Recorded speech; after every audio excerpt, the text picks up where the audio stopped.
Good evening, sim racing fans, and welcome to the Iowa Speedway, located in Newton, Iowa, for LSRTV's coverage of the Real Sim Racing Outlaw Truck Series 2015 Season 1 campaign tonight, with round 5 of 8 in the hunt for a championship and to get to know Newton 125. Up in the live Sim Racing TV broadcast booth this evening alongside myself, Evan Pasoko, is Justin Rose. Now, our executive producer is going to be Laura Lawson, and our LSRTV in-race reporter for the evening is going to be Jimmy North. Justin, I'll turn to you first. It's round 5 of 8.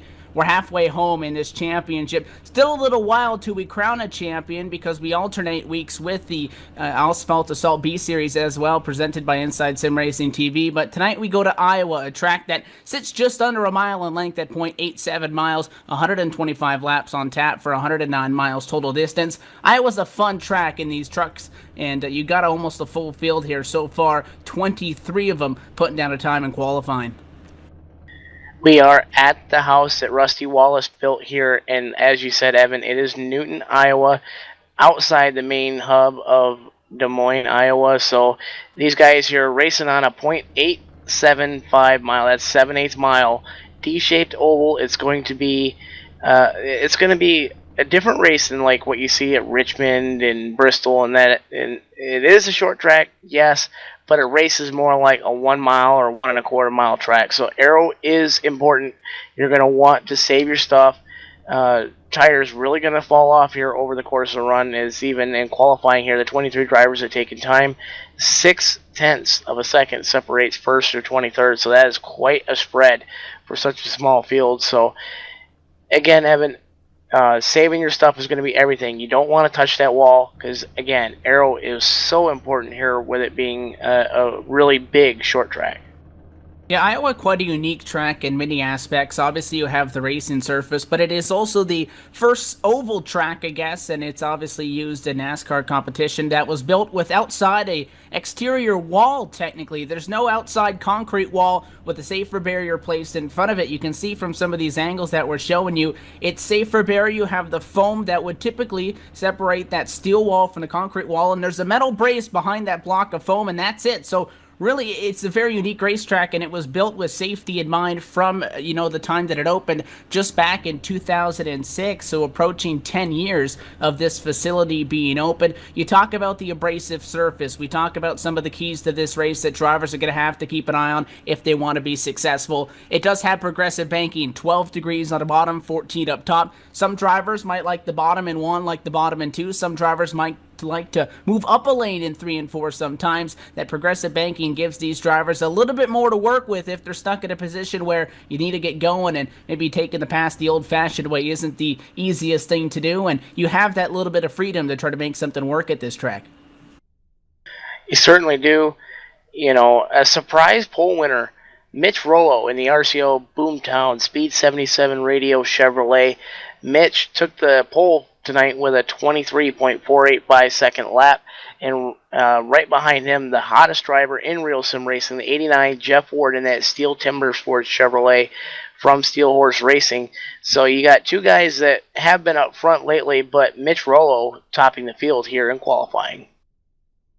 And we now move into, again, this is the start of the second half of this 2015 Season 1 championship. Jeff Ward won our last time out, the Bluegrass, 135. He took home a checkered flag in that, leading in the race's second highest most laps led at a total of 34. He took that home over Corbin Hemstreet, Stefan Marinac, Anthony DeBarro, who we all thought was going to get his first real sim racing win at that point, came home fourth after leading the most laps. The names of CJ Lavere, Simley Gonzalez, Murray Thorndike, and Linden would round out our top 10. However, qualifying has come to a close here in Newton, Iowa. We get set to go racing again. 125 laps and 109 miles on tap for this evening's Get to Know Newton 125. We'll start you off with the LSRTV starting grid. Pole position, we just mentioned it, the number 96 and Mitch Rollo going to start atop the pile, a 23.485. About half a tenth quicker than anybody else going to put that 96 on top of the board. He was second fastest in practice, and the guy that was fastest in that session going to be P2, and this outside of the front row to the 89 of Jeff Ward.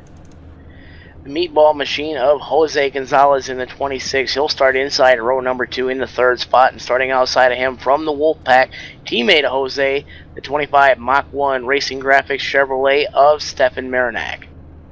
You talk about a pickup. How about our LSRTV and race supporter this evening? In the number 84 Chevrolet, Jimmy North goes from 22nd to 5th in qualifying. He'll start alongside the P6 machine, the 87 Christopher Herlow.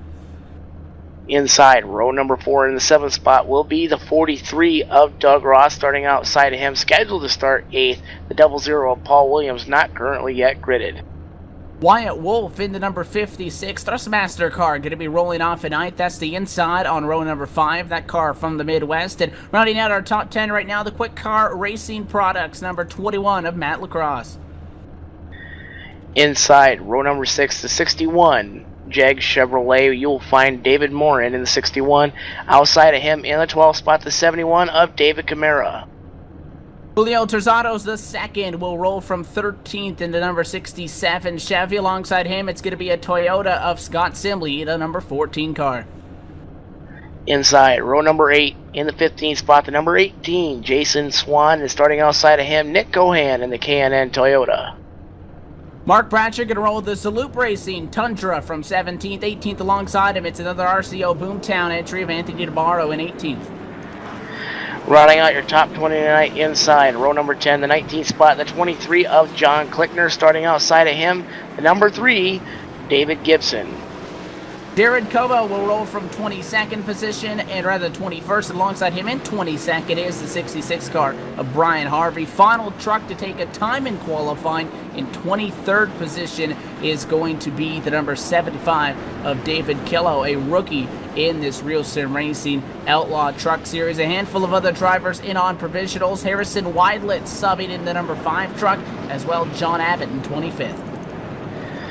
48, Kevin Linden, Brian Clark in the 55, rounding out your field, along with the 98 of Stephen Herring riding shotgun. So 27 trucks on the racetrack.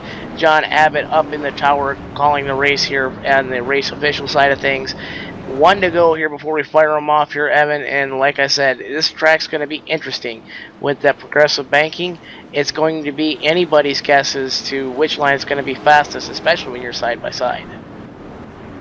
It's going to be a fun night, and you can't win it on the first lap, but you can for sure lose it 125 on tap. We saw a lot of big movers. Everybody 5th through 10th in the top 10 in qualifying. We're no better than the top 10 inside of the practice session, so this race is going to be real fun. We talk about tire degradation and a whole lot more. Strategy may as well become a factor, but we're glad to have you with us on LSRTV for the Real Sim Racing Outlaw Truck Series. The pace car down and away. Mitch Rollo in control of this field. He'll hit the loud pedal and across the start-finish line to quarter 1. The Boomtown Sims Chevrolet gets to know Newton. 125 kicked off. Side-by-side for second there on back. It's Jose Gonzalez trying to challenge the 89 car, though up by Jeff Ward, and that steel Chevy will defend off of 2. Ward with a big run off of 2 down the hill there in the back straightaway. Tucks in line right behind your leader, Mitch Rollo. Jose Gonzalez going to slot back into 3rd up on the high side with Stefan Marinak in tow. It's a 4-truck breakaway up front. Working to the inside of the 84 of Jimmy North is the 87 Boomtown Race Chaser Online Speed 77 radio of Christopher Herlow. Working inside of the 84 Jimmy North with the 21 truck of Matt Lacrosse. Working down to the outside of Herlow as Herlow loses momentum there on the bottom. And that outside has the advantage of coming sweeping off of that banking off the quarter from being on the high side. We saw that for Jeff Ward when he defended against Jose Gonzalez. Now he goes to attack. It's a side-by-side battle for the top spot at a quarter number 2. The 89 looks to the inside, and a good defensive move by Mitch Rollo will maintain that positioning. This is going to force Jeff down below that first seam of the racetrack. You get a lot of drivers like to be a little bit higher up at that end of the track. The outside still prevails off the corner, and it looks like Jeff Ward, although he had a nose, he'll drop back in line for the time being as they head back down to 1 and 2. Tries to back up the quarter, hoping for a good run off. He'll get it. Once again, make it side by side for P1. Door to door into 3. Jeff Ward going to inch out into the lead there on the bottom side, but can he have enough to clear the 96 of Rollo on the outside? No, he doesn't, but he's still going to get the lead at the stripe by a mere 46 thousandths of a second over Mitch Rollo. Rollo doing everything he can to work that outside line there, trying not to use his stuff up, but alas, the 89 of Jeff Ward clears the 96 of Rollo, and he is now firmly into the top spot going into 3. Rollo tries a crossover move, not going to have enough momentum to make it stick out of 4, but that's going to allow the 26 of Jose Gonzalez to creep his way into the picture into 3rd, now looking to the inside of Mitch Rollo. And you can't be surprised at that speed that steel Chevy has up at the front of the field, Jeff Ward. We talked about how Mitch Rollo was half a tenth faster than anybody else in line. Well, it was Jeff Ward who was half a tenth faster than anybody else in practice session. Caution flag will fly. Trouble down the back straightaway. The 3 truck is slowed. That is David Gibson, scored right now in 18th position. Looks like he found himself at a 3 wide spot fighting with Brian Harvey, Harrison Weidlitz. This one on corner 2 in lap number 6, and evidently that did not end up well for the number 3 truck. Caution flag flies. Doesn't look like anybody else got involved in that contact. Replay going up right now. You're going to see the 3 wide battle with Harrison Weidlitz on the bottom there with the 3 of David Gibson and the 66 of Brian Harvey. Not enough racing room for both the 5 and the 3 of Harrison Weidlitz and the 3 of David Gibson there. And what you see is the end result. That's David Gibson going around for a harmless loop. Everybody diving around the 3 to either the inside or the outside to get to safety, and that puts us underneath our first caution flag here in the early going here at the Get to Know Newton 125 here. A few takers on pit road. First of them going to be the 21 of Matt Lacrosse. And some takers on pit road. How about the start of this race? That's where Paul Williams II started. He was going to be very close to losing his lead lap status. Caution came out, and now he'll be with everybody else when we get sent for this next green flag. But it looks like a fair amount of trucks, 12th on back or so, electing to come down to the pit lane. You mentioned some of the bigger names there. Scott Sinley, Jason Swan. You got Kohan DeBarro onto the pit lane also. You take a look at this championship standings, though, as we enter tonight. We're now halfway through. It's Stefan Marinak, who has done a great job tonight, and I do want to make point of this. Qualified in 4th, runs 4th right now. Now, you would expect somebody that leads the championship to be up front a lot. The biggest struggle for that 25 truck has been all season, although they do have 1 win so far on this season, is their qualifying. Has the 3rd worst average starting position out of anybody inside of the top 10 in the championship standings with a 13.3, but counteracts that with the best average finish. Tonight looks like Marinak's team making it a lot easier on themselves by starting inside of the top 5 to begin with. And that certainly helps here. The first 11 trucks on the racetrack right now did not pit, actually make it the top 10. Everybody from 11th on back. That's going to be the 46 of Anthony DeBarro on back through the field. The remaining about 17 trucks or so come down to hit pit road. All of them taking 4 tires and fuel there. Anthony DeBarro now puts himself into the 11th spot with the 21 of Matt Lacrosse right behind him. In the front row, going to be switched up for this next restart. Second row, no changes. It's still Jose Gonzalez there. We were watching that side-by-side fight up the front of the field for the longest part of that opening stint. We did leave a battle for route 5th position to follow that, and give an update on that. GB North slid back from 5th to 6th. He swapped spots, basically. Christopher Hurlow going to jump over him to get to that final spot inside of the top 5. So far, a big mover this evening, and again, another driver that you can't say you're surprised at. The 7-1 of David Kamara showed excellent speed in our practice session, which was about an hour long before we went qualifying. Started 12th, already up 5 positions. Will find himself at the inside lane for the next restart, as he'll be scored in 7th position. So a good pickup for that team as well. Top 5, really not a whole lot going on, but it was mid-pack where, as we were following our leaders, kind of a lot went down there as well. A lot of shuffling going to be handed out there from this most recent cycle of pit stops under the caution flag to sit us where we do right now. But so far, Ward, Rollo, Gonzalez, Marinak, Hurlow, the top 5, followed out by North, Kamara, Wolf, Roth, and Tazardos the second to round out your top 10. How about the early run for Wyatt Wolf there in the 56? He's had a lot of trouble in all 3 series just being in the wrong place at the wrong time. He really needs a solid run from tonight to really get that confidence back in that 56 crew. Hope to see him do well here as he's moving up, just up 1 spot there, right behind David Camara. Look for him to dive in front of Doug Roth right behind him in the 43 and try to ride the back truck tailgate, if you will, of the 71 of David Camara all the way to the front, as Camara's been the early mover. Nobody has fallen off at the lead lap yet. Again, we so far have only had one incident to bring out a caution flag. David Gibson with the contact in the middle of quarters number 1 and 2. The penalty is going to be assessed to the number 5 team. So Harrison Weidlitz will go from 24th position, gained a couple of positions to get around P20 by the time that caution flew. I believe it was a fight 3 wide for about 18th or so on track. He'll now have to slide back to 27th position after making up some early headway. He is subbing this evening for Scott Granberg in what's going to be a Swan Racing Chevy that will round out our field. But still 27 strong just as we began this, and we get set for our first American Ethanol restart. And to get to know Newton, 125. Jeff Ward on the inside, Mitch Rollo on the outside. Those two drivers going to make up your front row. The pace car makes the hard left-hand turn onto pit road, and Jeff Ward now stands on the gas pedal. Going to pull away a large margin from Mitch Rollo, who spins the tires and has contact with the 25 of Stefan Marinak right behind him. That's going to allow the 26 of Jose Gonzalez to work to the inside of that number 96 machine and clear the 96 coming off the corner. Now Marinak in the 25 looking to the inside, door-to-door in 3.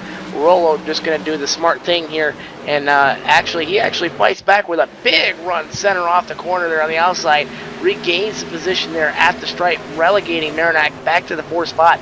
It looked there for a moment, Evan, that Rollo was going to yield the spot to Marinak. And that outside gets such a good run. Now you look at that 25, going to come back on the attack. It's the Mach 1 Racing Graphics Chevy of Marinak. Maybe had the opportunity to go to the inside, but it is lap 13, so he backs off of that, and he will settle for 4th. Right now, our leader, about half a tenth of a second to the good, almost make it 6/10 now for Jeff Ward as he is trying to pull away and get a little bit of a gap, something that he wasn't really able to do on what was a very short and very green opening stint there, but he was side by side for the majority of it with Mitch Rollo, who again now finds himself in 3rd after Jose Gonzalez took advantage to starting on the inside of row number 2. Everything is calm in the top 7. 8th on back, a different story. 2 wide, a couple of rows deep for a moment. It is the 46 of Anthony DeBarro continuing to move forward. He gets around the number 56 of Wyatt Wolf, Thrustmaster Chevy. We've talked about the struggles that Wolf has had this season. He is a top 10 in points. And with that move, that's going to mean DeBarro plus 10 so far to get to 8th. DeBarro, they're kind of working a different line than everybody. They're kind of similar to the line of the guys up front and at the front of the field. There, 3 of your top 4 fastest guys in practice are up front, 1, 2, 3, and the 3rd fastest driver from the practice session, Anthony DeBarro, he's now moved his way up to 8th. Now he's working that tailgate. The 71 of David Kamara there, now looking to the outside in 3. Going to try to maybe diamond the corner off and work inside of him to get the run in 1. Yes, he does. He's looking to the inside now with the 71 there, almost door-to-door going into the 1, drives it in really deep into that corner there, side by side with the 71 of Camaro. Can he get the run off the corner?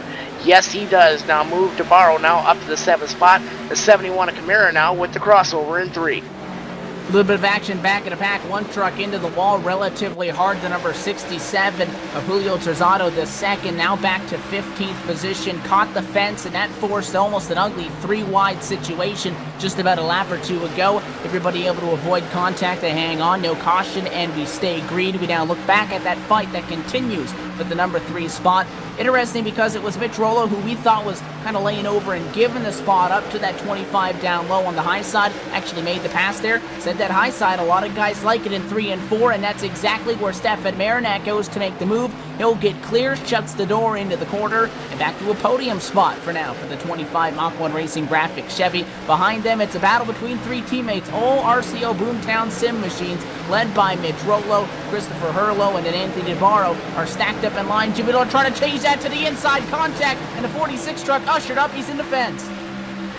Yeah, Jimmy North drove it in really deep and about 4 wide there for a moment. 3 wide entering 1. There they go. Contact, the 43 of Roth is around, and DeBarro backs it into the wall. Heavy damage on the rear end of that 46 Boomtown Chevrolet.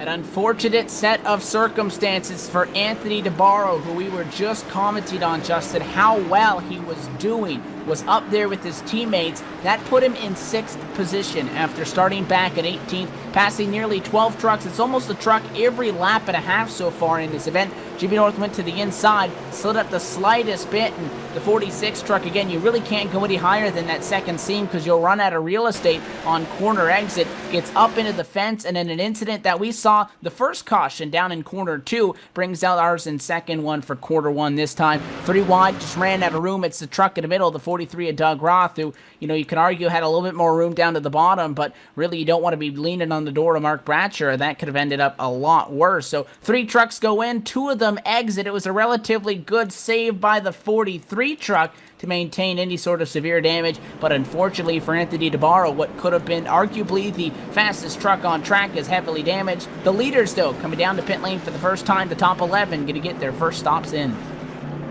Only a couple trucks staying out on track. It's going to be the 00 of Paul Williams, and I believe that's going to be the 41 of Jared Como staying out this time by, along with the 75 of David Killow. Leaders on pit road. Jeff Ward first into his box. The 96 of Mitch Rollo overshoots his box. Right side's going on for the 26 and the 89. So 2 tire stop for your top 3. Looks like everybody else going to take 4 tires coming off of pit road. Scott Simley with a 2 tire stop. He's going to come off of pit road 4th in line there. He's going to put them approximately 7th on the racetrack if nobody else pits, along with the 21, the 71, and the 87 following in tow of Christopher Hurlow. And it's Jose Gonzalez that beats a race leader off of the pit lane for the first truck on 2 tires. That'll put him, at least right now, P4. We've got a handful of drivers that have stayed out on track. Paul Williams, the second, Jared Como, and David Killow, the top 3 at the Iowa Speedway. We're working under our second caution flag of the evening. Step away very quickly for the first time for a quick commercial break. We return to Newton, Iowa, and to get to know Newton 125. More RSR Outlaw Truck Series action on the other side.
Truex in the outside, contact made. 56 slides it at a 4.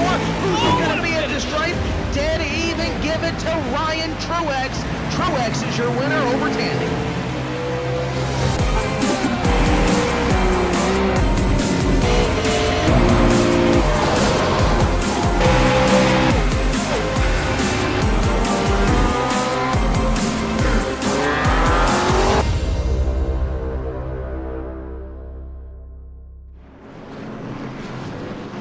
Back live for the Iowa Speedway with the Real Sim Racing Outlaw Truck Series 2015 Season 1 campaign for Round 5 of 8 to get to know Newton 125. Getting set for our second restart off of a caution flag here. Going to be crossing over and taking what will be 100 laps to go at the drop of the green flag. Paul Williams stays out, goes to the top spot, along with the RCO Boomtown Sim Chevy of Jared Como, at a series rookie. Mountain Dew on board his Chevrolet as well. David Killow will be in third. A handful of drivers on 2 tires. Gonzalez beat Jeff Ward out of the pit lane. He'll be 4th, then 5th position. And then a handful everywhere on back, basically 4 tires. And it's going to be a fun one. Pit strategy and tire strategy. We're going to see it for the first time tonight. Great restart, though, for the double O as the green flag flies. It's all Paul Williams down to corner 1. Paul Williams with a great jump over the unsuspecting 41 of Jared Como. The 75, David Killo, now working in the inside of the 41 of Como. The 26 of Gonzalez as well on the inside, almost looking to make it 3 wide. 25 of Stefan Marinek now working to the outside on them fresher tires. Gets around the 75 of David Killo now coming out of turn number 4. Sets his sights on the sailing ahead truck there. The 41 of Jared Como getting off into the distance there with Killo being really slow. 3, 4, almost 4 wide in turn number 1 and 2. Simley up on the high side. Killo in the middle. Moves Jeff Ward down to the bottom. It is still 3 wide going into turn number 3. Almost 4 wide. And there's a moving chicane in the middle of it all. It is that 26 of Jose Gonzalez who counters with a great run off the corner. Couple of trucks in the fence out of 4 contact. There goes the 66 Brian Harvey. Nick Cohan as well around the number 98 turned and big contact down the front. Straightaway cautions out. You can see that one from the moment there that you see the 75 of Killo get up into the wall. That's going to involve the 87 of Hurlo. I'm also seeing the 84 of Jimmy North, the 5 of Harrison Whittlitz involved, 48, 98 also involved as well. So about 7 or 8 trucks or so involved in the action. Brian Harvey taking the tow to pit road, so he's got heavy damage on that 66 Chevrolet. It might be a while before we see him on the racetrack, but again, that puts us under the caution flag here, working lap number 29, only just 28 laps in the books. Just under 100 laps to go here in the Get to Know Newton 125. Paul Williams still out front with the 41 of Jared Como, and if I'm these two guys, I'm coming down and I'm putting on 4 fresh ones.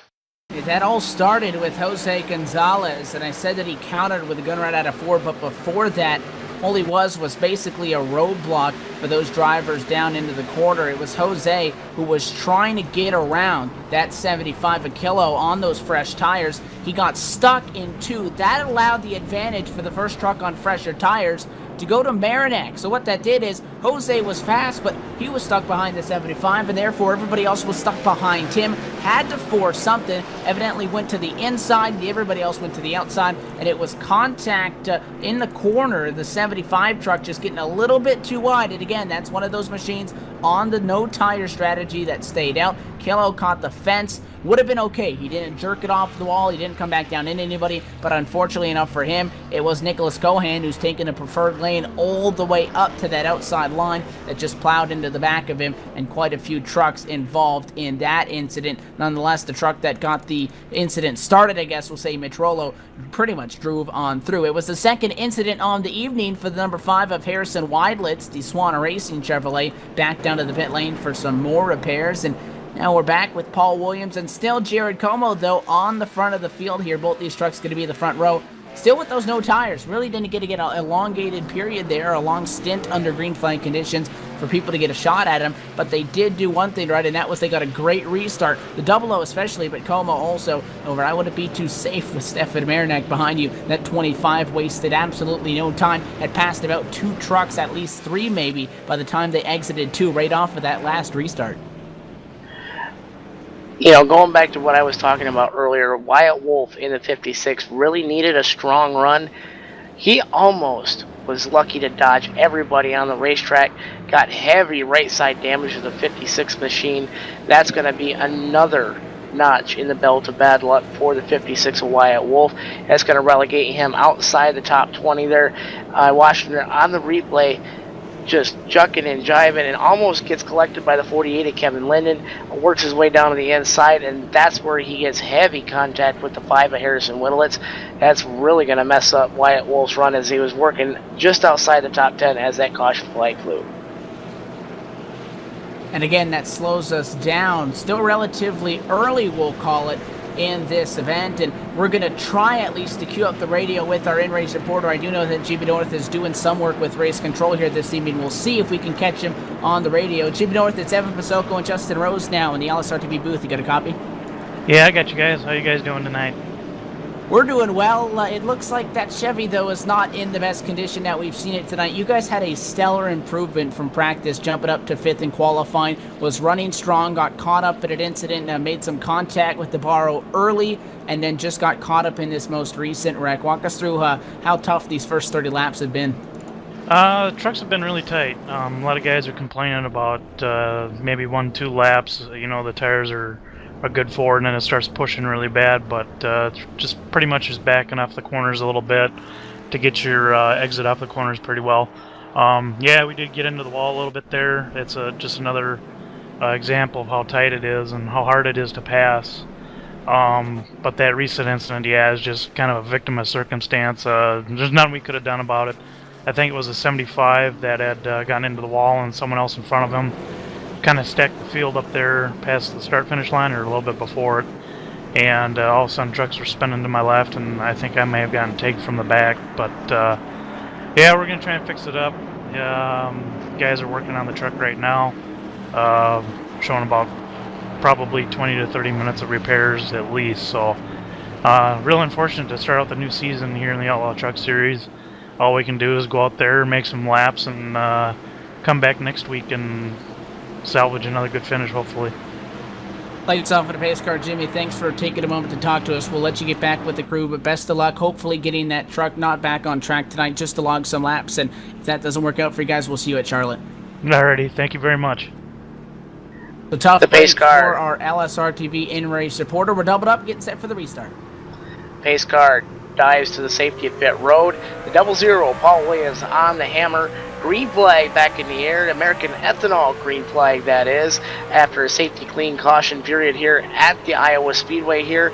Going to be the 41 of Giacomo still on the outside line, with the 25 of Stefan Marinak in tow, along with the 89 of Jeff Ward, working to the inside of Giacomo for the second spot there. And Marinak on the bottom there, going to try to get the big run. Not going to be able to do it because he can't come up all the way to the wall. Give the advantage to the 41 of Como. The 26 of Jose Gonzalez now going to work to the outside of Marinak for P3. All about 5 trucks or so. You can throw a blanket over them. 5 trucks battling as we got 1 truck around. It's going to be the 46 of DeBarro again around. Caution, and there's heavy contact down the back straightaway. Thought he was going to get away with it, and David Killo plows into that one. Heavy contact in the middle of the back straightaway puts us very quickly back under a caution flag. You said it again. Trouble for Anthony DeBarro. Was up inside of the top 10 after starting 18th. Got caught up in an incident. Went to the back of the field. Already improved to 7th position. And again, a victim of circumstances. Car on the inside, rather the truck, of David Camara with the clocksbychristopher.com entry with contact. DeBarro got turned around. Bounced off of the right side of that truck, and it looked like things were going to be fine at that point. And then, unfortunately, the rookie, the number 75 of David Killo, in a side-by-side fight, could not really see through the smoke from where he was on track, and ended up driving right in to that Boomtown Sim RCO entry. So caution flag back out at Iowa. And again, we slow them down this time with about 24 out of the 27 trucks that started still on the lead lap. I do want to bring up a point. We just talked to Jimmy North, and he said something that I guess relates to our championship standings. He says the start of the new season, it is round 5 of 8, but it is divided into 2 4-race segments. So you'll see a couple of names tonight, Justin, that we didn't see in the first 4, a couple of names that we saw in the first 4 that we won't, because they may have not elected to come back for this second stint or the second part of the season. Big news is one of those drivers that is not returning for these next 4 races, next 3 if you include tonight, is the driver that entered second in the championship standings. Dan Murray was just 11 points off of Stefan Marinak. He is not going to be competing for the rest of this 2015 Season 1 championship. That's going to open up the door for Scott Simley, although albeit he's not going to assume the points of that truck in second. It's just going to be one less person to try to get around, but that'll bump Scott Simley up to second and the point 17 off. It'll bump Matt Lacrosse up to the final spot in the podium if you're talking championship points-wise, 26 off. But if anything, that only benefits Stefan Marinak, who was running very strong tonight in second, increasing that points gap over everybody else. And with the accident there that brought out this safety clean caution flag here at the Iowa Speedway, that's going to put the 46 Anthony DeBarro out of service. Blown motor, he is done for the night. Paul Williams staying out on the racetrack. Jared Como on the 41, he came down to pit road for 4 tires and a full tank of that Sunoco race fuel. He's going to relegate himself back to around about the 16th spot on the racetrack at this current time. So the only truck still yet to pit will be the 00 of Paul Williams.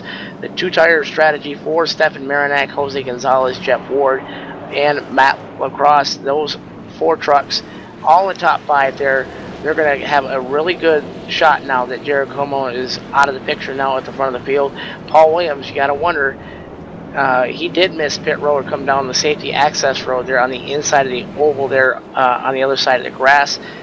You got to wonder, is this really a smart call for him being about 40 laps or so into the race? We will have to see. He continues to be up there again. He had a counterpart in crime, but that truck has elected to come down pit road and now is 15th for Jared Como. So he is now finds himself up there as the sole car, really, the sole truck that is still maintaining that strategy. And, you know, you have to beg the question, was he intending to come down to the pit lane? And, you know, it looked like he tried to duck, but he just missed it. And there's those tire barriers there, the water barrels at the end of that pit road wall that I've seen people make contact with. You try to fake everybody out, or, you know, you're distracted if he was even messing with some of his information in the sim, Justin, selecting what kind of fuel he wanted to put on, what kind of tire he wanted to put on, just plain missed it. But it looked like, as you said, that he definitely wanted to come down pit road, did not, however, did not elect to come down the next time around. So we saw that everybody was quite scrunched up on these guys the first time, and sort of these guys that are slowly losing that tire advantage that they've been sitting with. But Marinak, especially Jose Gonzalez has just been caught in a bad spot because he has been behind the slower trucks on every restart,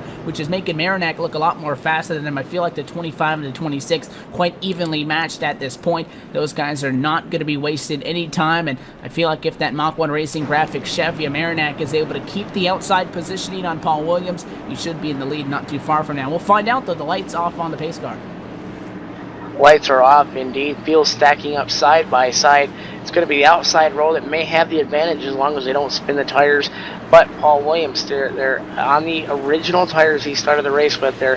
He's really got to avoid any wheel spin here on the restart, and he's been really quick on the trigger. For about the 2 or 3 restarts, he's been at the front of the field there. So if I'm Stefan Marinak, when that pace car drops off, I got to be expecting the 00 to take off.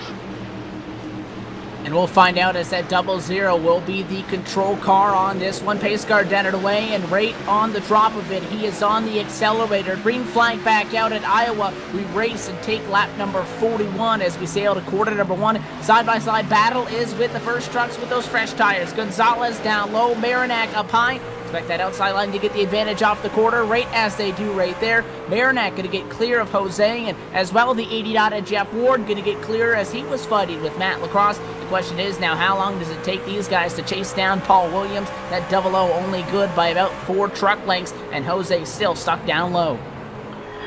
Caution out on the racetrack here. An incident towards the back of the pack going to put us under the caution flag once again for about the fifth time here in just 42 laps. I'm here is the 18 of Jason Swan involved in that heavy front and rear end damage on that number 18 Toyota. We're going to have to take a look at that under the replay. But again, under the caution flag here for the 5th time at lap number 42. So yellow fever here in the early going. And he's got heavy damage in the front and back because that's where he got hit by the drivers around him. It was trouble that started in front of him, the 87 of Christopher Herlow, a little bit high as he actually tried to sneak to the outside on his teammate Jared Como. This was a fight for 18th. He ended up in the fence, and Jason Swan still tight coming off of the quarter. Didn't have enough time to duck down low. Caught the left rear. Got turned by Harrison Wireless. That's the 3rd time tonight that the 5 truck has been involved in an incident, and at least the second that he was just a victim of circumstances. Swan spins down to the inside, keeps it out of the inside retaining wall, but does end up with a caution. Paul Williams will relinquish the lead. It's going to be your championship leader, Stefan Marinak, to the point under our 5th safety clean caution flag of the evening at Iowa. Will step away for the 2nd time tonight. You're watching LSRTV's coverage of the Real Sim Racing Outlaw Truck Series from Iowa.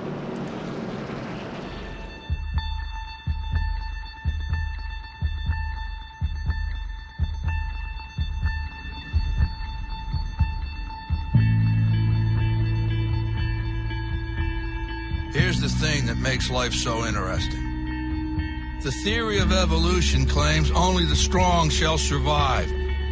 Maybe so. Maybe so.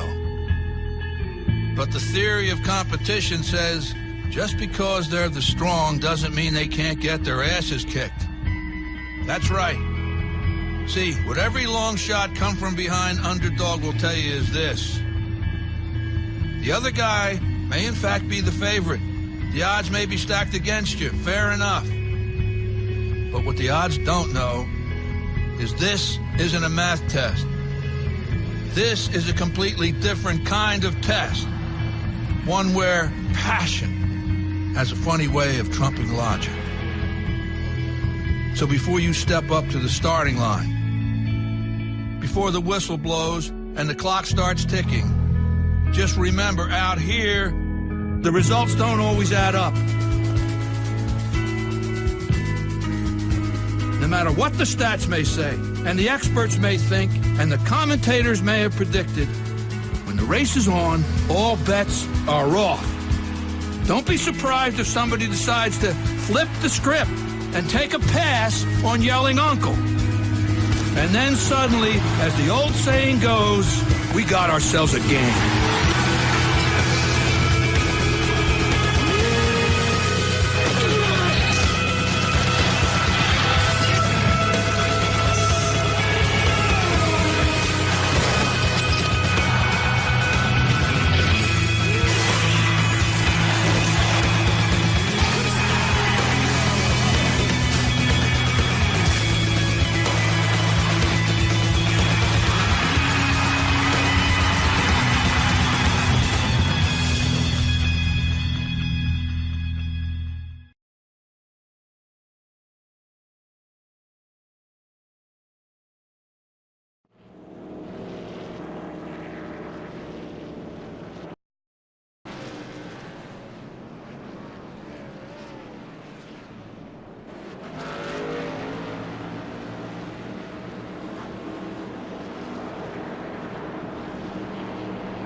Pace car down and away, green flag flies, and back green at the Iowa Speedway. It is Stefan Marinak, championship leader, has taken over the top spot after Paul Williams, the second, hit the pit lane. He leads at a quarter two, followed by Jose Gonzalez. Side by side, third on back is where the fight's at. Jeff Ward going at it. Matt Lacrosse and the Quick Car Racing Products Chevy up top is the one on the attack.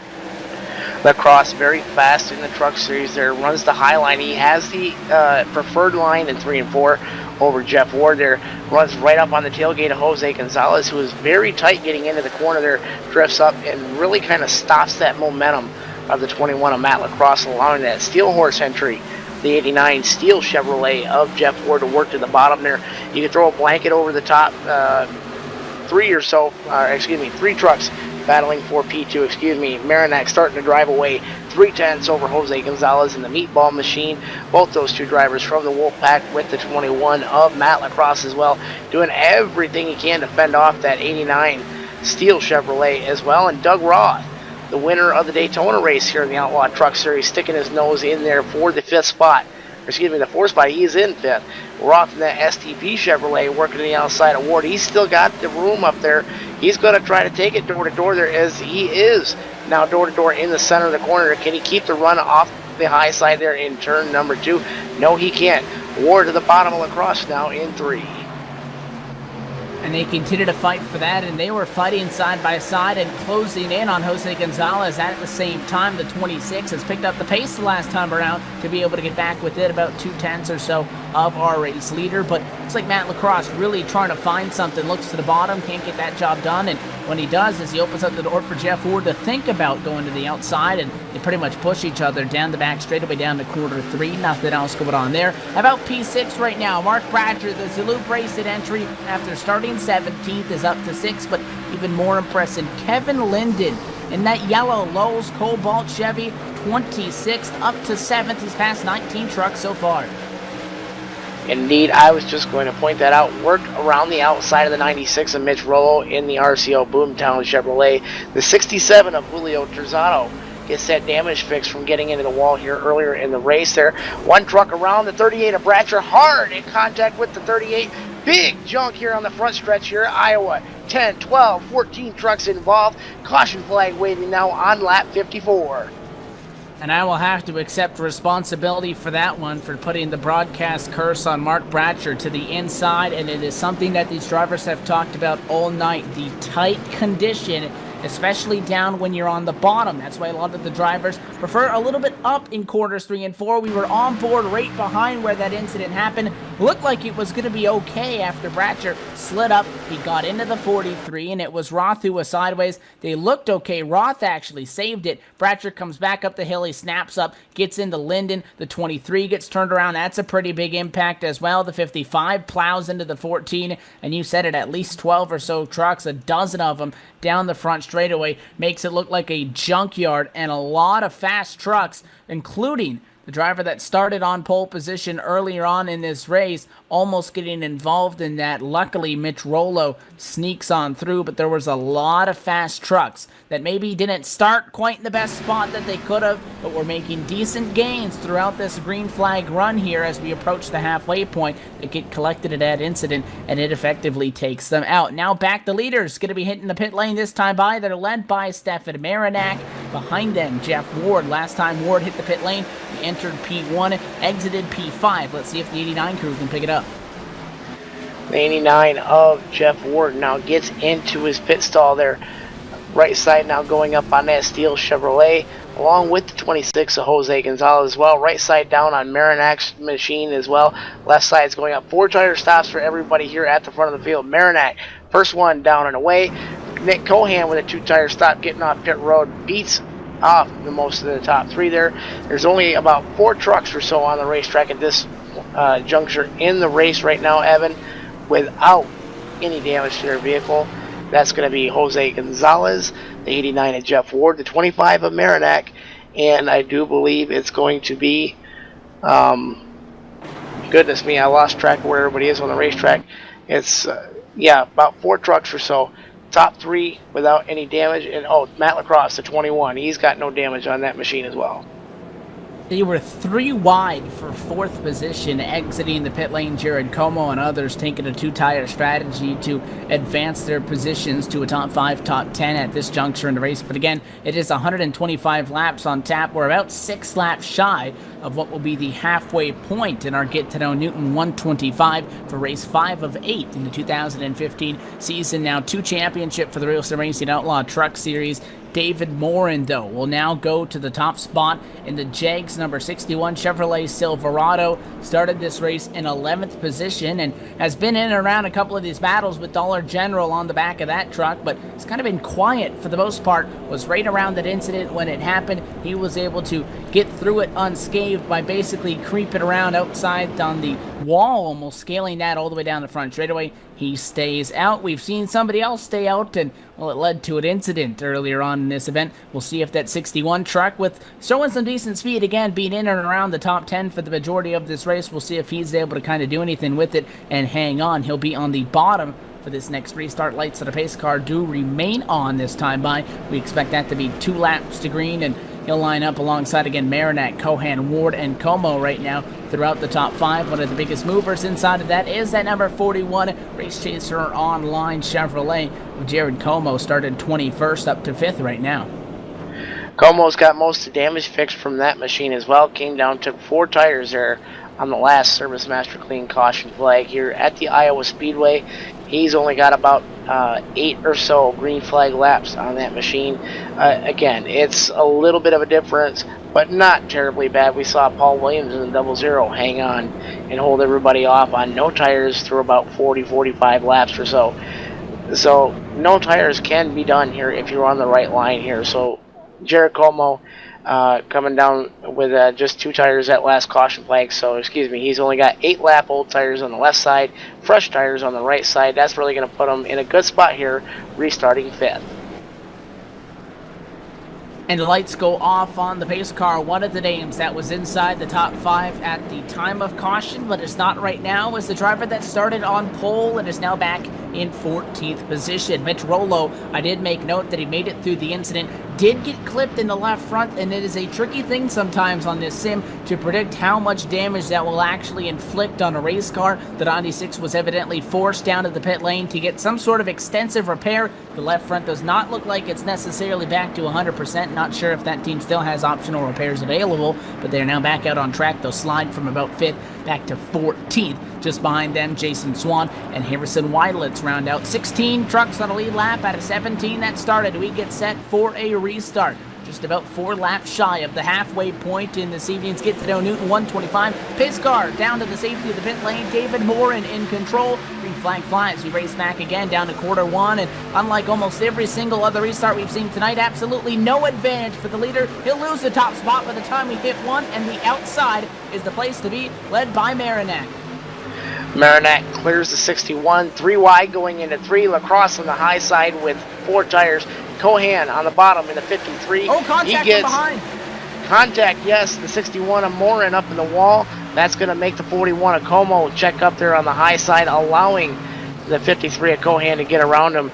Cohan just bulldozed his way up around the 61 of David Morin. That's going to allow a battle between the 26 of Jose Gonzalez on 4 fresh tires with the 41 of Jared Como.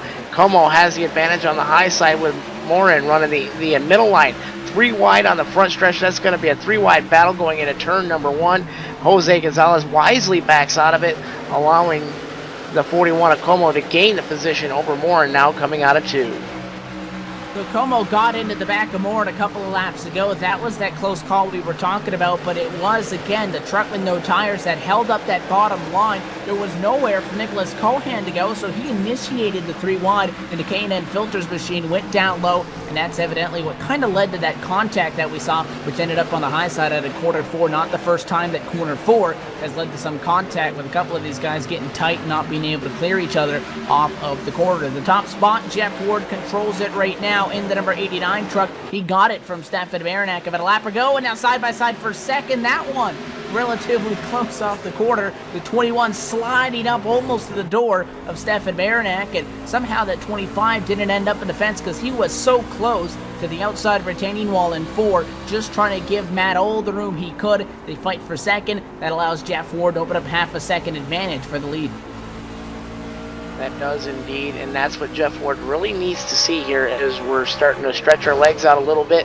Truck in the wall, Matt Lacrosse scrapes the outer edges of the front straightaway wall, putting a little bit of damage on that 21 Quick Car Racing Products Chevrolet Silverado, allowing the 53 and Nick Cohan, who has heavy damage on all 4 corners of that vehicle as well, to creep his way back up into the picture there. Jose Gonzalez clears the 41 of Como, the 43 of Roth, and everybody else there in line.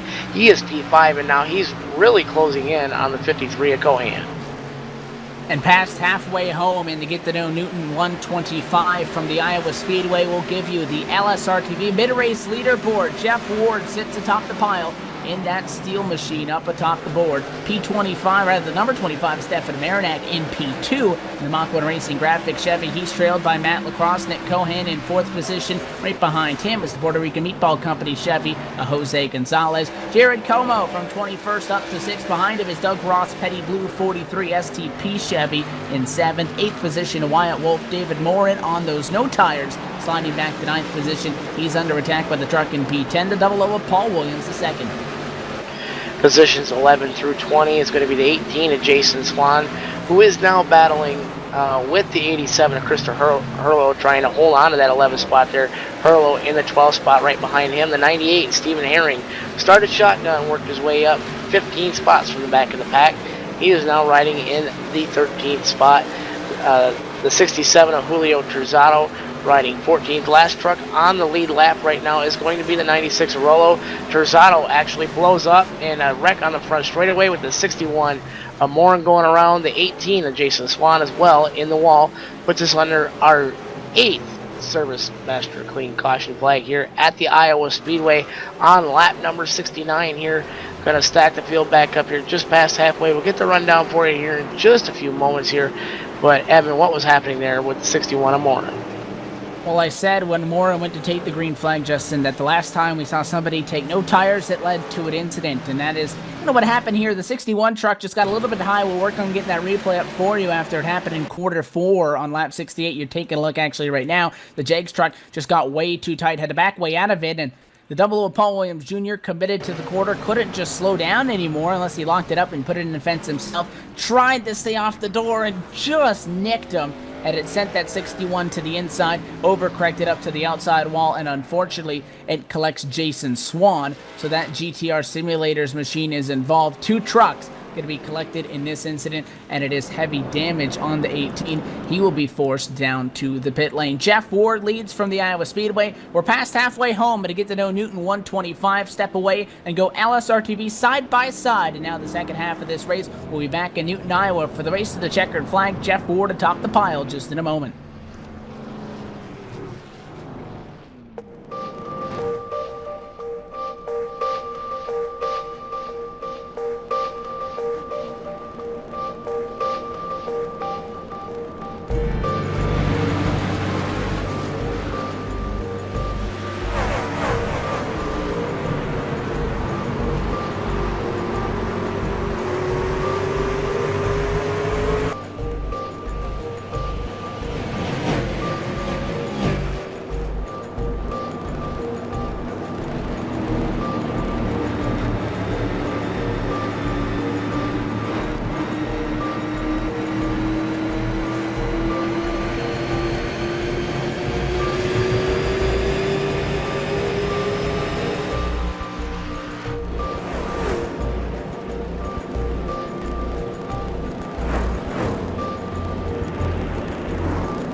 in the outside, contact made, 56 slides it into 4, who's going to be into the stripe, dead even, give it to Ryan Truex. Truex is your winner over Tandy.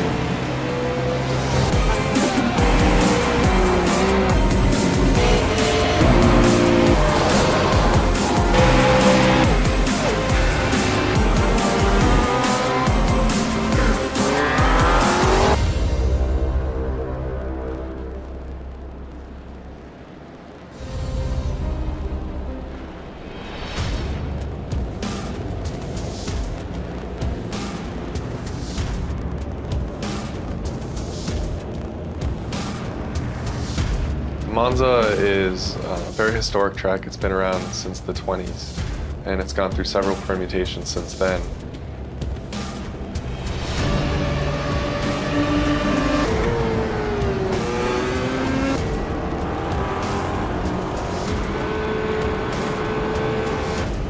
We're also bringing forward a number of configurations. So there's chicanes that they've installed since the track's early days. So they can use original, very high-speed configurations of the track where the cars would just blow through where the chicanes are today, or they could use a more modern version.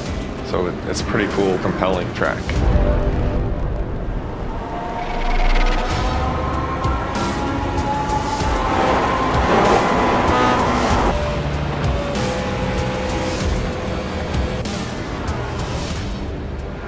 unique thing about Monza is it has a road course, but it also has a high-speed oval, and that high-speed oval can be run by itself. The Grand Prix course can be run by itself. And they also can be run together in a combined circuit, which is very unique and special in motorsports.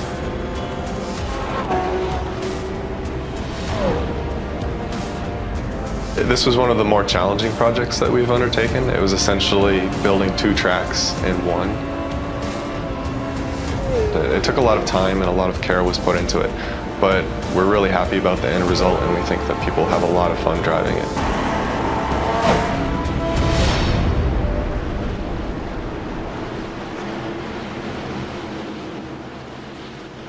Back live, restart coming up, 50 laps to go from the Iowa Speedway. The pace car down and away, the Get the Dough Newton 125 back under green flag conditions with the RSR Outlaw Truck Series down to quarter number 1 inside of really the final stint in this race. Side by side, second on back, almost 3 wide. Jose Gonzalez way up against the fence, but once again it's Matt Lacrosse finding himself fighting with Stefan Marinak, and while they do that, Jeff Ward in that Steel Timber Sport Chevrolet continuing to try to run away. Jeff Ward doing everything he can do to run away and hide here. Been a victim of the caution flags. This is almost 3 wide now for the second spot. Matt Lacrosse has it, and both Wolfpack drivers of Stefan Marinak and Jose Gonzalez want it as they're going every which way but loose. Marinak now to the high side. Gonzalez working to the inside of Marinak now for the third spot. Gonzalez door to door with him now coming out of turn number 4. Give the advantage to Gonzalez, and he's got the run. Doug Roth now sticks his nose underneath the Mach 1 Racing Graphics Chevrolet of Marinak. Doug Roth in the 5th spot trying to take 4th away now from the 25 of Marinak. He's going to try to get that done, but look at Wyatt Wolf. Where the heck did he come from? He was mired back in around the 20th spot or so after that big wreck that he had on the front straightaway.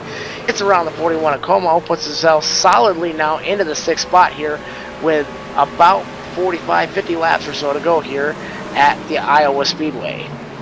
And it's side by side in 1 and 2. Gonna make it 3 wide to the bottom. That 87 truck thinking about it at least. Christopher Herlo, 3 of his teammates all in this mix as well. They'll figure it out to go at least 2 wide, 2 rows deep. It's a fight in corners 3 and 4 now. Everybody wanting P7. Cohan on the high side, gonna sneak by as Herlo into the fence. Now 96 trouble. David Kamara in the fence. He'll get checked up, and for a moment things get calm, and then they go right back at it. Contact, 00 gets a hit from behind. Paul Williams hangs on to it, but this action not lighting up, and now teammates going at it. Teammates giving it to each other there. The 96 Arolo was actually into the wall on the front straightaway. 96 Arolo giving the slide job to the 00 of Paul Williams there. 96 Arolo going to get up into the fence again, allowing the 00 Williams to cross over. Gets underneath him and past him again for the 9th spot there is Williams. Little slow getting into the corner there. Rolo really driving it deep, and that's really what's causing everybody to stack it all up there when you got one guy going in deep, one guy really backing that corner up there, and that's going to allow Rolo to regain that 9th spot with the 87 or Herlo now on the high side, trying to do the same thing as Rolo, but Rolo once again into the wall out of 4. The top 9 play nice, and it is Mitch Rolo who rounds out those top 9 positions. Behind him, the fights continue. Christopher Herlo up on the outside. He'll get the pass done, so the 00 of Paul Williams, the second, has to settle for P10. That's about where he's been all night, but again, that truck did make a run to the front of the field momentarily on a tire strategy earlier on. Dropped back after being forced to the pit lane to finally get tires, and has worked his way back to the field to get where he is right now. However, David Kamara trying to go on the attack. That's the clocksbychristopher.com number Chevrolet, the 71 truck rather, off a quarter 2. Gets sideways actually, something that a lot of these guys would like, a little bit of looseness in these trucks, but it has been tight all night long. Talk about that fight though for 11th, only 13 of them remain on the lead lap. The driver that rounds out our lead lap cars right now, it's the Fruit Loops, Kellogg Chevy. How about Stephen Herring? Started 28th position, backed up this race on a provisional, almost all the way at the back of the pack, sits 13th position right now. They'll go back at it for P11, not going to happen, and a little bit of fighting going on inside the top 5, just leaders getting around some lap traffic. So maybe for the first time tonight, a lot of these drivers able to just breathe for a moment and try to get something rolling here on what could be a elongated green flag stint. Indeed, everybody just settling it into a rhythm there.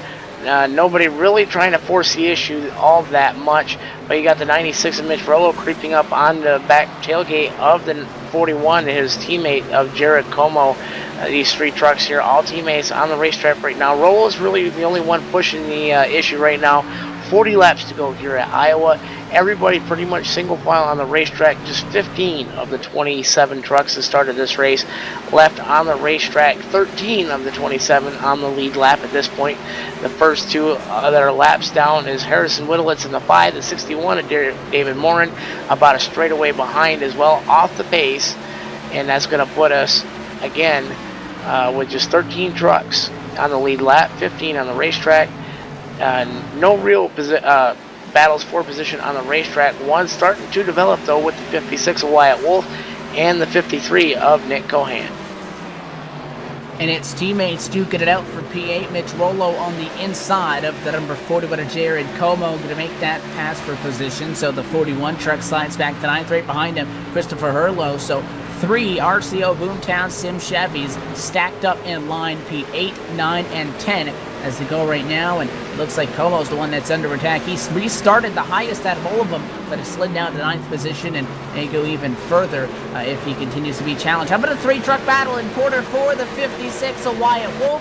He'll get split. The Thrustmaster Chevy going to get past Doug Roth, put it to the outside, and Nick Cohan sticking those to the bottom. So both the STP Chevy and the K&N Filters entry of Nick Cohan going to make the pass, and now they got more company following through with them alongside Mitch Rollo to the bottom. So not a lot of breaks here for Wyatt Wolf. Was having a great night. Again, top 10 in points, inside of the top 5, and very quickly now slotting back. He does have the advantage of the outside lane, though, with that run off the quarter. He'll defend for now, but how about that 5 trucks stacked up? P5 all the way through P10 right now. Make it 6 trucks really within less than 1 second of each other on track. The 96 of Rollo trying to go door-to-door with the 56 of Wyatt Wolf. Nick Cohan looking at the outside of the 43 of Doug Roth. Doug Roth really just holding everybody up here at the front of this pack here. That really was what allowed the 53 of Cohan to get back around the 56 of Wolf. The 96 of Rollo still working door-to-door with Wyatt Wolf, who's going to still get the advantage out of turn number 2. Going to start to pull ahead of the 96 there. On board Jared Como right now in the 41, looking ahead towards the 96 and the 56, both battling for position, and up further ahead of them, the 53 of Cohan and Roth going door to door, give the edge to Cohan now going into turn number 1. He's got the preferred lane on the high side there, especially on older tires. He gets around the 43 of Doug Roth. Como looking at the 96 of Rollo, still behind the 56 of Wyatt Wolf. If you can get that truck to hook up on the outside, it has been very beneficial to this point in the race. The thing that you risk is, and we've seen it happen a couple of times, is you really don't want to give that guy the bottom a whole lot of room. You kind of want to restrict him with that first seam that you see that 43 paint through the corners with the left side tires on his Chevrolet Silverado. You don't want to give that guy any more room. Actually, as Doug Roth catches the fence down the back straightaway, he'll lose 2-3 spots now, and he doesn't want to give up a third, but he'll give up a 4th as well.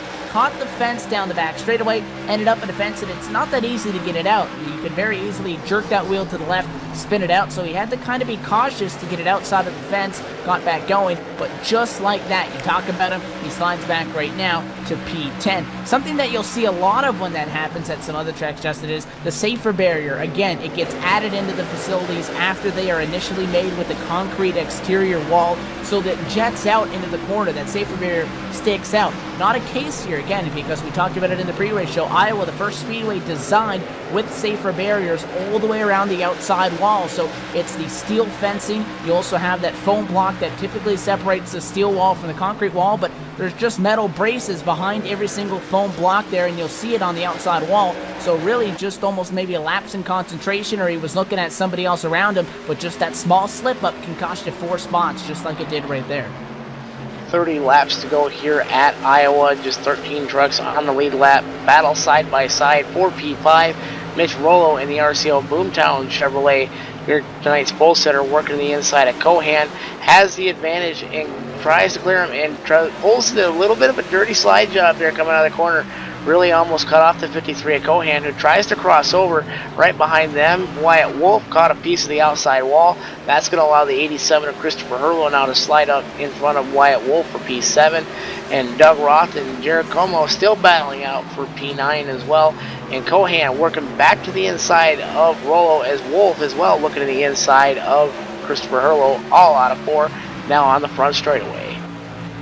And it's these middle trucks and our group of lead lap drivers that still sits 13 strong that they just can't get away from each other and really get a break. It is still Cohan for 6, trying to get up the 5th. How about a fight for a second? To the inside goes Jose Gonzalez. Started this race on the inside of row 2 and 3rd. That's where he sits right now, but he wants to end the night in the positive. Looks to the inside, but that outside lane again, so strong on the defensive on corner exit. Inside, sure, you can dive it down, you get that advantage, but if you can get that truck to hook up, you're able to get back to the gas just a little bit sooner, and as long as you don't plant it in the fence, which a lot of these guys have been cutting it quite close, that outside lane almost always has won in a head-to-head battle so far this evening, and that is what gives Matt Lacrosse just like that, about a 3-truck length advantage. Jose, though, I don't feel like that truck is going to roll over and give it up anytime soon. However, it took him quite a few laps to get in a position to challenge Matt Lacrosse the last time, give him a couple laps at least, and I feel like that 26 may be able to come back, take another shot at it, but at least for the moment, Lacrosse controls P2. Lacrosse does control P2, but the 26 of Gonzalez is starting to creep his way back into the picture. Gap is down to going on board with Jose Gonzalez right now in the meatball machine. About 2 truck lengths is what separates them through the center of the corner in turns number 1 and 2. Onto the back straightaway there. Gap shrinks a little bit to about a truck length and a half. Jeff Ward is still driving away over 2.5 seconds now away from these two, battling here for the second spot. Gonzalez now right up on the tailgate of Lacrosse going into turn number 1. Lacrosse drives it in a little bit deeper, and I think Gonzalez is just backing up the corner at this point as he gets a solid run coming off the back straightaway there, and actually loses a little bit of ground there, Evan, about a truck length. So Lacrosse really driving that truck really hard, and that may come back to bite him here as we're inside 25 to go. And you see again that truck that fronts our field right now. Jeff Ward was fastest in practice, started in second, but did not take a lot of time, maybe 3 laps to go to the top spot early on in this event. He won the last time out for race number 4 in Kentucky with the special Kentucky Derby scheme on that truck. He looks to go back-to-back trips to victory lane, but we go side by side again for second. Now with inside the final 25 laps at Iowa, again, Jose going to have the ability to go down low. Matt Lacrosse may know he doesn't have the faster truck, but he's playing the defensive line, rides the high side and gets tight into the fence, leaves some red and black paint on the X-side wall, and give it to Jose Gonzalez. Now the meatball machine going to move to second. However, I don't feel like he'll have anything for Jeff Ward. 2.8 seconds back are these 2 trucks that were just battling for second position. Now making a full 3 seconds to Jeff Ward, the 89, in control of this race right now, and for the most part, not a whole lot of traffic in front of him. The next truck he would catch would be John Klickner right now, who was 20 laps down and significantly off the pace, so he'll catch up to him not too far, but it's not heavily densely populated lap traffic, which means that that 89 should not have any major issues navigating through it. Battle on for P4. The 25 of Marinac has it. Rollo deep into the inside there. Really drove it in deep there. Gets alongside door-to-door with the 25 of Marinac. It's going to be a Boomtown versus Wolfpack drag race coming on the back straightaway. Edge to Marinac going into turn number 3. Rollo really catfishing that bottom there. Slides up. Crossover by the 25 of Marinac. Marinac going to get the edge right at the stripe by about 5 thousandths of a second. I mean, that's just the length of the splitter there, Evan. Yeah, the track is under a mile, but they're racing like it really is a short track. Throws to the bottom, gets clear, then that crossover you saw by Marinac, and now Rollo slinging it around on the high side after really backing up the quarter. It's going to be able to finally get that spot, and it'll bump him up to 4th position on the racetrack right now. You might say that he's running in a position where he may be able to challenge a guy like a Matt Lacrosse for a position, but that is a big gap from 4th up to 3rd, about 4 seconds separating the podium from everybody else on back. So don't expect that to happen. There is still a brief window of opportunity that we now need to discuss, Justin, for a caution flag. This time by Jeff Ward, he'll take lap 110. Going to be 16 laps to go when he comes back around to the front straightaway and crosses the start-finish line. That's going to put us in a position where there is still a well amount of time to get a caution flag. However, again, no green-white checkers available. You get down to the final 4 laps, a caution would end this race. Jose Gonzalez is running lap times even with, if not better, than Jeff Ward every single lap. He's closed the gap from 3 seconds to 2.8. Very consistent and very even between those two, but if Jose was able to get a caution flag, not only would the pit strategy or the decision to come down or to not come down be interesting, but nonetheless, if those guys end up on the same strategy, it would be a drag race, no holds barred to the checkered flag. Jeff Ward's team does not want to see that. They're just trying to knock off these laps. Everybody else is screaming there's debris all over the racetrack, but at least as they go right now, unless Jeff Ward plugs himself into the fence, it's his race to lose. Inside of 15 to go, make it 14 to go this time by Jeff Ward in the 89, the Steele Chevrolet, leading the majority of the laps here in the Get to Know Newton 125 here on LSRTV. Ward cruising, opens up the gap another quarter of a second or so over Jose Gonzalez. I think if the caution flag comes out outside of 5 to go, cautions here last about 5 laps here at Iowa, so anywhere inside of 6 to go is going to be the end of the race. So if a caution flag waves in the next 7 or 8 laps or so, it's really going to be, everybody's going to come to pit road. But I think if you're smart, you take just 2 tires there and pray that everybody else behind you tries to follow a similar strategy. If it's 2 versus 4, you can pretty much say it's 4 tires for the win here at this stage of the race here. 12 laps to go here at Iowa. Ward still out front and still increasing his lead. No position battles on the racetrack at the moment. The only one that is developing on the racetrack right now is for P9 with the 71 of David Camara and the 56 of Wyatt Wolf.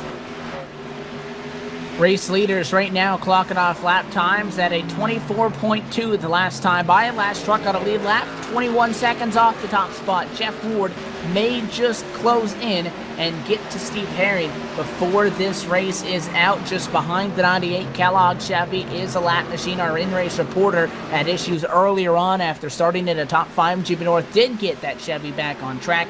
Over again is 52 laps down. He sits right behind that 98, so I'm not expecting them to intentionally give Jeff Ward any issues, but you never know if you close in on him. They'll be about right where he is, or he'll catch them maybe within the final 5 laps of this race at the rate that he's catching them right now. Again, they're not going to intentionally hold him up, but it's the interesting thing about racing is that, and something we talk about when you talk about championships, and you get in an incident with somebody that's not in the championship, and you don't just cut down if it's a 10-car chase. You don't get everybody else out of there. That's the most interesting thing about racing, Justin, is you can do what you got to do, but there's so many other trucks out there, and in Jeff Ward's case, there's about 14 other trucks that despite what he does, he's still at the mercy of anything that may happen to them, and he does have quite a few trucks now lined up that he would have to work around.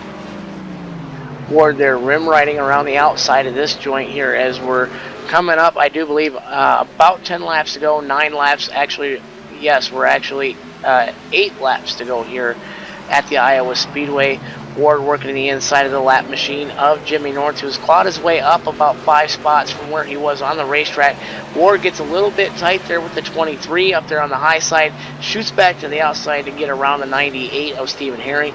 46 to Anthony DeBarro there, gets a lot of damage repaired.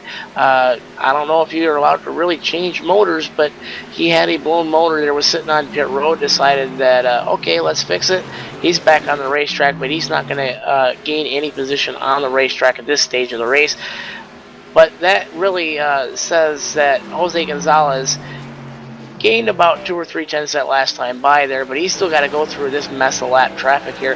It really is Jeff Ward's race to lose as we're at 6 to go at the stripe. That was that big pack of trucks, and again, you saw at that point when you went down to quarter 3, there were 3 of them. 1 to the inside, almost 1 to the outside, and 1 right behind them, but they were able to make it work. A fight for what's going to be the final spot inside of the top 5, and it is the 25, Stefan Marinak, who has sat in that position all the way through this final green flag stint.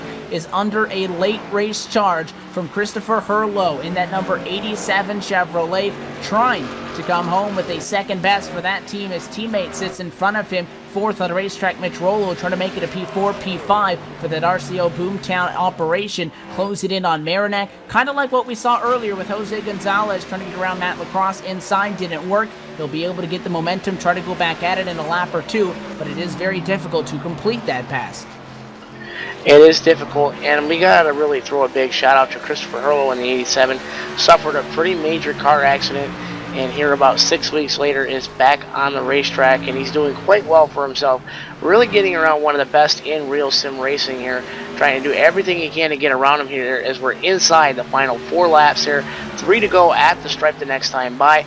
Marinac still holds about a 2 truck length advantage over Herlow coming out of 4. Up front, no drama for the 89 and Jeff Ward, with Anthony Navarro still really in tow right behind him, giving him no trouble whatsoever. The 89 just rim riding, doing the Dale Jr. line around this place. He's just rim riding and really just saving his truck. He really has no issues to really worry about or speak of at this stage of the race. Just 2 laps to go here at Iowa. Jose Gonzalez, who we talked about maybe was running a little bit faster than Jeff Ward at a point, has slid down to what was 3.4 seconds, back up to 3.2, but it is clear that the 89, at least at the moment, Jeff Ward, fastest on track, and he'll take white flag at the Iowa Speedway. Just behind him is a couple of trucks here, but again, nobody faster than him at this point. Anthony Navarro back out on track after getting damage repairs right behind our leader. Jeff Ward going to let him go so that they don't even meet in quarters 3 and 4. And for the final time, after nearly sweeping the evening, fastest in practice, got to the top spot early, holds on lead, and it's the Steel Chevrolet to the checkered flag. Jeff Ward wins to get the No Newton 125 over Jose Gonzalez, and that fight for P5 in quarter number 4. Give it to the number 87 with a last lap pass, and Christopher Herlow going to be able to get in front of Stefan Marinac at the end, forcing that 25 to settle for 6th. Great run for the RCO Boomtown guys. After a lot of trouble in the early stages of the race, recovered to finish P4 and P5.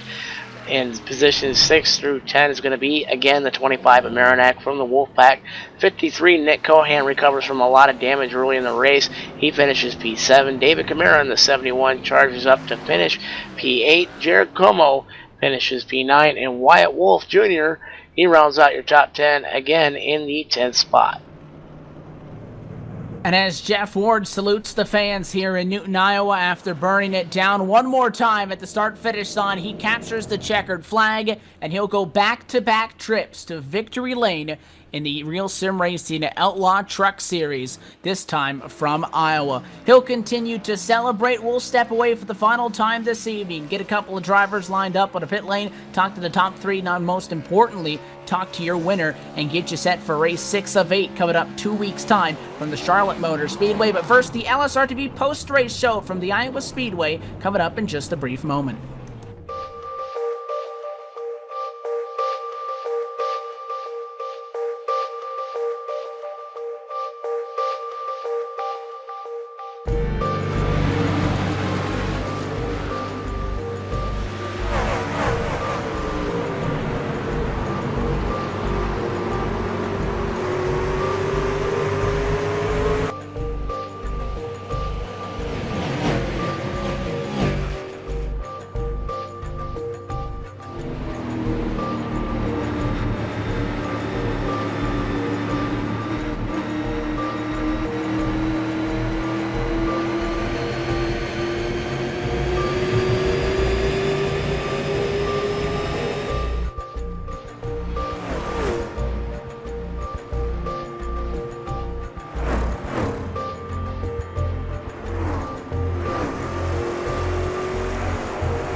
Back live under the lights this evening in Newton, Iowa from the Iowa Speedway. Round 5 of 8 in 2015 Season 1 and now 2 championship for the Real Sim Racing Outlaw Truck Series is in the books. The Get to Know Newton 125 goes in favor of Steel Horse Racing's Jeff Ward. We're here with the LSRTV post-race show, and I've caught up down on the pit lane with the driver that comes home in a P3 finish tonight, piloting the number 21 machine, Matt Lacrosse. Matt, started inside the top 10. You finished inside the top 10 in practice. Translated, though, to a podium finish for you and the gang throughout the evening. Tight conditions is what we heard from a lot of the drivers. How were you able to navigate through traffic and a race that, at least in the beginning, involved a lot of attrition? Both keep that quick car racing product Chevy clean and then bring her home in a top 3.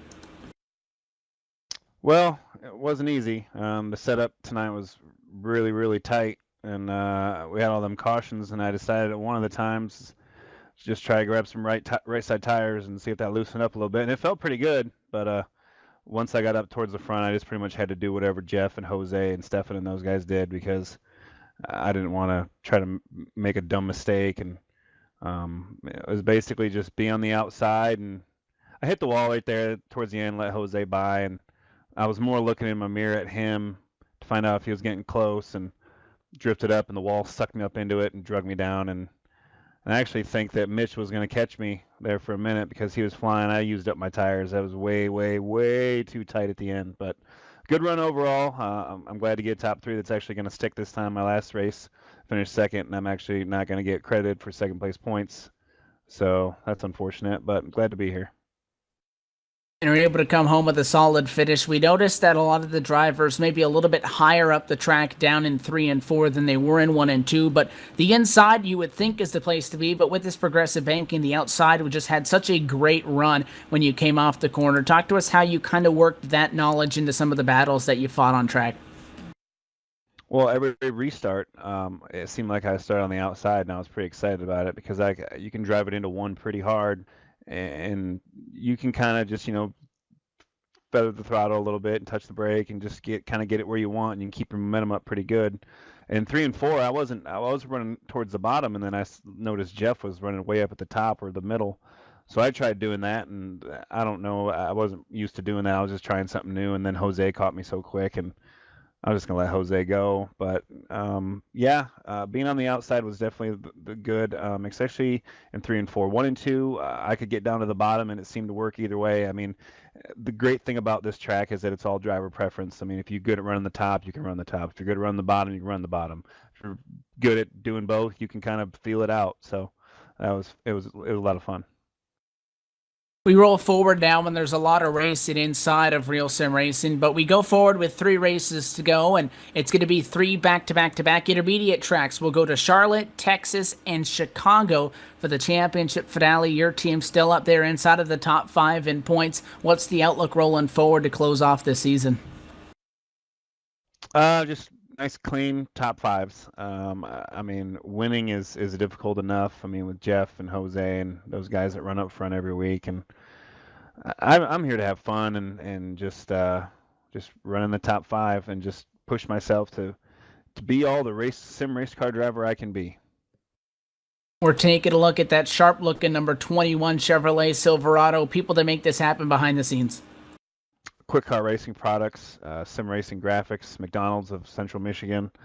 You guys up in the booth at LSRTV, you guys do an awesome job. Thank RSR. It's a great league to race, racing all their series except for the Midnight Thunder because Friday is kind of my day off. So, just look forward to next time we race and hopefully get another chance to talk to you guys. We thank you for taking a moment with us as well. We typically say we'll see you in Charlotte, but I'm sure we'll see you back on track with a lot of RSR stuff coming up on LSRTV before then. So until then, good luck and congratulations on a solid finish tonight. Thank you, sir. So that is your 3rd place finisher tonight, piloting again that number 21 Quick Car Racing Product Chevrolet. Matt Lacrosse comes home with a podium finish, and Justin Rose now is caught up on the pit lane with the driver that qualified in 3rd and finished in 2nd. He's caught up with the Puerto Rican prowler, Jose Gonzalez. I'm caught up with the driver of the Meatball Mobile, the number 26 Meatball Company Chevrolet, Jose Gonzalez. You bring it home P2. I know you got to be happy with that, but I know you're always happy to take the win here in the Outlaw Truck Series. Yeah, well, I don't think I've been able to get a win on the trucks yet. I've got to I got a win in the Asphalt Assault series, and yeah, but I'm happy with second. I had absolutely nothing for Jeff.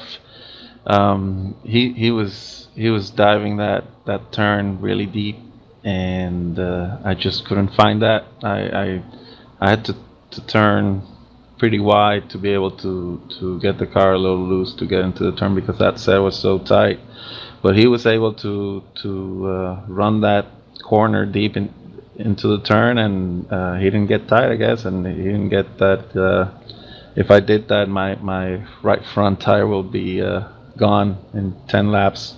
So, you know, I'm happy with second place. I'm racing for points here. I think I'm leading the combined championship for Wednesdays for the Outlaw and the Asphalt Assault. So, yeah, second place is a great finish. We've seen you do very well in the B car. I mean, these are new trucks, so everybody's kind of getting used to them. New suspension model this season.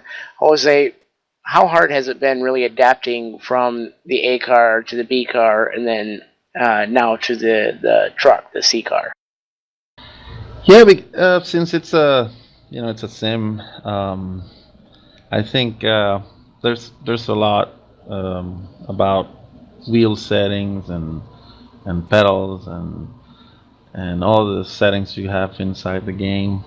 And sorry if I called it a game. I know people get upset about that. It's a sim. But yeah, when updates come in, new cars come in, there's a little time where you need to test your stuff and everybody's seat is different, even though the setups are the same for everybody. Everybody's not seated in the same wheels and same pedals, and there's advantage and disadvantage of what you are racing with, and it takes a little time to find the sweet spot, I guess. So yeah, I haven't been able to test much, but yeah, I'm running good, so I guess I'm doing something right. Again, a great run nonetheless, Jose. But sponsors, teammates, shout-outs, who really makes it happen for you with the Meatball Mobile? Yeah, the Meatball Company, hashtag got balls, and shout out to my fantasy NASCAR friends, Rebecca, Kikito, Mirna, Tito, and Willow, and CJ. CJ is pretty bad. I think he's in the last spot in the fantasy NASCAR, but shout out to him also.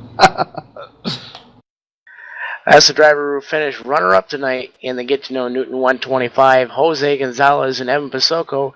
You're in Gatorade Victory Lane with tonight's winner, the 89 of Jeff Ward. That's right, he put her in victory lane the last time, and he'll go back-to-back trips, taking home the checkered flag in round 5 in this evening's Get to Know Newton 125 is Jeff Ward in that number 89 Steel Dealer Chevrolet. Jeff, you were fast. You were fastest in practice. If anything, it was a surprise that you didn't take that pole. Mitch beat you out for that, but you did not waste any time. You hopped right up to the top spot early on, and most importantly, qualifying meant that you stayed in front of what was a very chaotic opening half of the race for a lot of the drivers in this field. Walk us through how good that truck really was after you come home with a 2-second advantage over Jose Gonzalez and company to take yet again another win. Yeah, Evan, this is crazy, man. I don't know what to say. It's just we've had a string of luck, fall our way here lately, and I imagine it'll end soon. But for right now, it's just been unreal, especially in the trucks here. It's been a lot of fun. So, yeah, Mitch got the pole there. He turned a great lap, and I knew if I could get up front and get away from some of the things that were going on back there, it would be a lot safer. And kind of like I predicted, we did have a lot of cautions there, so I was glad to at least stay in the top 5. And, yeah, we just had a good truck, man. This is unreal. Well, the congratulations are pouring in not only from fellow drivers in the field tonight, but other competitors you race against within RSR throughout the weeks and throughout the different series. You win it tonight, and we talk about an Iowa Speedway, which was very interesting. Our in-race reporter, GP North, had issues early on. We saw a lot of trouble off of quarter 2 and a lot of trouble off of quarter number 4. We heard that these trucks were very, very tight throughout the evening, and a lot of guys said that, they kind of like maybe a second line up in 3 and 4. A lot of them tried to paint the white line as opposed to in 3 and 4 down in 1 and 2. What strategy did you find worked best for that 89 truck to really get in a rhythm, especially at the end there when we saw our longest green flag stint of the night? Well, I noticed about halfway through, a lot of guys took right sides, and seemed like that top line really come in. Guys started rolling that and making moves, and pretty much had a lot more momentum than the guy on the inside. Really, the only way you could pass on the inside is this guy. Got to dive on the guy and then hope you don't clip him on corner exit. But towards the end there, that long green flag we had, I actually moved almost all the way up by the wall in 3 and 4, and I started feeling like maybe that's where I should have been the whole race. So it's just, Iowa's awesome. You can really, find, especially 3 and 4, you can run about 3 different grooves and whatever fits the driver's preference up there. So it's just a blast running here. I'm looking forward to coming here in the B car. Yeah, a lot still to come within Real Sim Racing. We look forward for the rest of this truck series now. You guys have started now, what is tonight, your 4th race in 5 races for the series. So unfortunately, that puts you guys back in a position where, you need a lot of guys that have severe issues if you want to get a championship, but still coming out here, still running strong, and as we saw tonight, still dominating. If they're a very solid effort for you and the guys rolling forward. You won 1 week ago at Kentucky. That's an intermediate. That's all we have left on our schedule. However, they're all very different. We'll go to the Charlotte high speeds at Texas, and then Chicagoland to close out the season. So a lot of intermediates. We've seen you get the job done so far, at least on one of them. What's the game plan, and what's your confidence level rolling forward for the rest of this championship? Yeah, like you said, it's a variety of different tracks, and really all we can do as a team and Steel Horse Racing is just try to log laps, help each other out, and just keep running as strong as we are. This truck series and the B's are a real good thing to go by to see how you're going to be whenever you get in a cup car, especially when we race the same tracks. So we just use that as a building tool, and so far the truck series has really helped me getting to jump on the week usually. Well, strong is a very fitting word for you and your team tonight, especially at the end. You go back-to-back trips to victory lane in the Real Sim Racing Outlaw Truck Series. You win this evening's Get to Know Newton 125. We're taking a look at that number 89 machine right now on the screen. Sponsors and shout-outs, everybody behind the scenes who you want to give a call to. I got to thank my buddy Mike Bailey for logging laps with me throughout the week when I'm not with the team. Just Steel Horse Racing. I'd like to give Anthony DeBarle a shout out there for giving me a lot of space at the end of the race there. I really appreciate that. And just you guys and RSR. We want to thank you for taking the time to talk with us, Jeff. We want to again congratulate you on another strong performance in these trucks.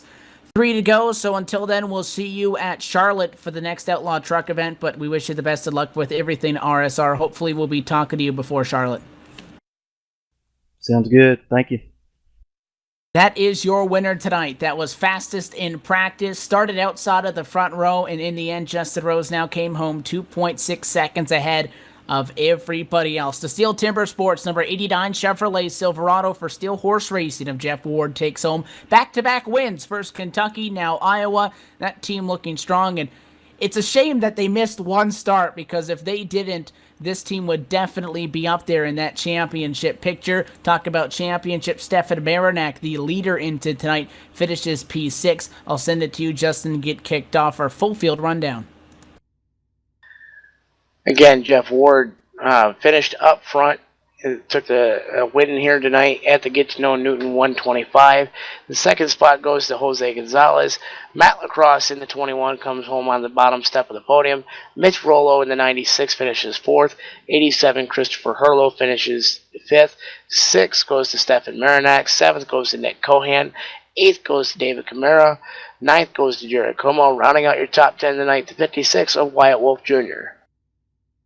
Doug Roth would come home in 11th position in the STP Chevy, and rounding out your lead lap cars in the Outlaw Truck Series Chevrolet, Paul Williams II with a 12th place result. One driver followed off with the lead lap, and that happened late. It is the Kellogg's entry of Stephen Herring. He'll finish over Harrison Weidlitz, who had a rough night as a sub-driver, 14th position and 2 laps in the negative. Typically, when we start talking about the guys double lap, double points positions down, 10 laps down on back, rather, they're out of the race. But a lot of these guys, although damaged, toughed it out for the remainder of it. David Morin comes home in 15th. It was the 16th for John Klickner. David Killow in 17th and 18th for Jimmy North. Jason Swan in 19th and 20th position to the number 67 of Julio Tizardo II.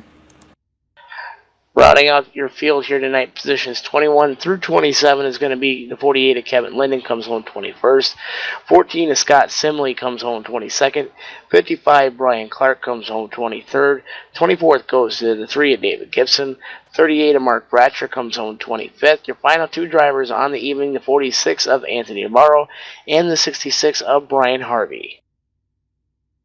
And now we look forward with 5 down and 3 to go in a hunt for a championship. Stefan Marinak, his biggest competition in the championship, no longer racing for the second half of this. So that puts Scott Simley in the spot that's going to be the next closest challenger, and Scott Simley comes home 22nd this evening. So although Stefan Marinak did not dominate this race, Justin, he was strong early. He'll come home just outside of our top 5 and 6th, but he'll lead the championship into the Charlotte Motor Speedway for round 6 of 8 coming up in 2 weeks' time. Before we shut it down for the evening, any final thoughts from what was a very interesting get-to-know Newton 125? It was a Service Master clean caution fever in about the first 75 laps or so here tonight, and green racing broke out up towards the front here. A lot of guys going back and forth multiple times, and in the end Jeff Ward really showed why he has been the hottest driver in real sim racing, just dominating the field, especially here in the Outlaw Truck Series. And that team not only going to look to try to continue that charge in this series, but as well within RSR as a general. We do need to thank the people that makes things possible. First, RSR as well. They have a lot of sponsors that help them out. Gary Mercer Trucking, iRacing.com, Motorsport Simulations, Inside Sim Racing TV, DisabledRacers.com, breaking barriers one lap at a time, Derek Spear Designs for high-performance virtual racing components, and then as well Race Chaser Online. For more information on RSR, go to RealSimRacing.com or Facebook.com/pages/real-sim-racing, or just search Real Sim Racing and make sure to give them a like. Stay up to date with everything LSRTV online at LiveSimRacing.com. Facebook.com/LiveSimRacingTV, and as well for post-race recaps, news, and other press that can be viewed through our partners at Race Chaser Online at RaceChaserOnline.com or iRacing News at iRacing.com/iRacing News. There's a lot of super speedways coming up on LSRTV. Friday, the iSuperspeedway.com Racing Series stars fell on Alabama 250, and Sunday from Talladega as well. The JMP Customs 266 from Dega for the Court of Sunday Money season finale. There is so much to come up, but for RSR Outlaw Trucks, on behalf of the broadcast crew tonight, myself, Evan Poselko, Justin Rose, now our executive producer Laura Lawson, want to give a thanks to Jimmy North for being our in-race reporter. We wish congratulations to Jeff Ward, who continues his dominance under the checkered flag this evening. We'll see you next time with the Outlaw Trucks Wednesday, May the 20th for round 6 from Charlotte.